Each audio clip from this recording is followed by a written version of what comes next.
नमस्कार जय जगन्नाथ मोर YouTube channel को आपण मानक स्वागत। आज आम फल मानकर ना जानिबा इंग्राजी रे।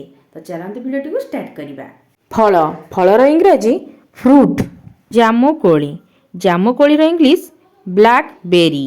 ब्लैकबेरी ब्लैकबेरी माने जामुकोली। अळा अळार इंग्लिश ग्लूसबेरी। ग्लूसबेरी चेरी कोली रो इंग्लिश चेरी। चेरी कोली कोली को इंग्रजी रे प्लम कह जाए। प्लम बरकोली रो इंग्लिश जुजुप। जुजुप जुजुप माने बरकोली। केंदु केंदु को इंग्लिश रे परसिमन बोली कह जाए।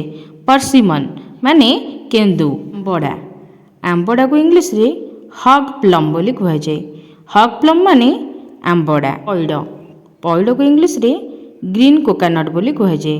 ग्रीन कोकोनट माने पैड। कईथ कईथ को इंग्रजी रे वुड एप्पल कह जाए। Wood apple wood apple wood apple माने कईथ। कला अंगूर को इंग्लिश रे ब्लैक ग्रेप्स बोली कह जाए। ब्लैक ग्रेप्स माने कला अंगूर। मौसुमी को इंग्लिश रे स्वीट लाइम बोली कह जाए। Sweet lime.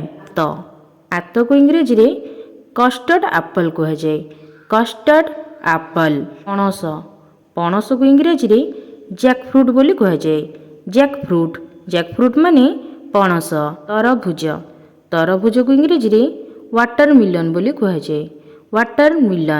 वाटरमेलन माने तरभुज। खजूरी को इंग्रजी रे डेट बोली कह जाए। डेट माने खजूरी। बिरी डिम्बिरी को इंग्रजी रे फिग बोली कह जाए। फिग माने डिम्बिरी। आंब को इंग्रजी रे मैंगो बोली कह जाए। मैंगो माने आंब। पिजुली को इंग्रजी रे गुआवा बोली कह जाए। गुआवा माने पिजुली। लेंबू को इंग्रजी रे लेमन कह जाए। लेमन माने लेंबू। नील जामुकोली को इंग्रजी रे ब्लूबेरी बोली कह जाए। ब्लूबेरी नील जामुकोली। खरबूज को इंग्रजी रे मस्कमेलन बोली कह जाए। मस्कमेलन माने खरबूज। लीची कोली को इंग्रजी रे लीची कह जाए। लीची माने लीचू कोली।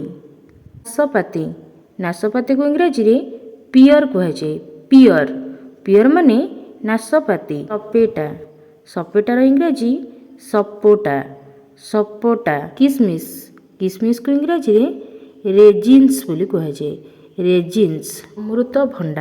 अमृतभंडा को इंग्रजी रे पपाया बोली कह जाए। पपाया माने अमृतभंडा। काकुड़ी को इंग्रजी रे कुकुम्बर बोली कह जाए।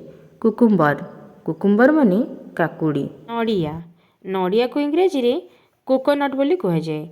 कोकोनट माने नड़िया। बातापी को इंग्रजी रे साडक बोली कह जाए। साडक माने बातापी। लंका आंब को इंग्रजी रे कैस्यू एप्पल कह जाए। Cashew Apple. डालिंब को इंग्रजी रे पोमेग्रेनेट बोली कह जाए। पोमेग्रेनेट माने डालिंब।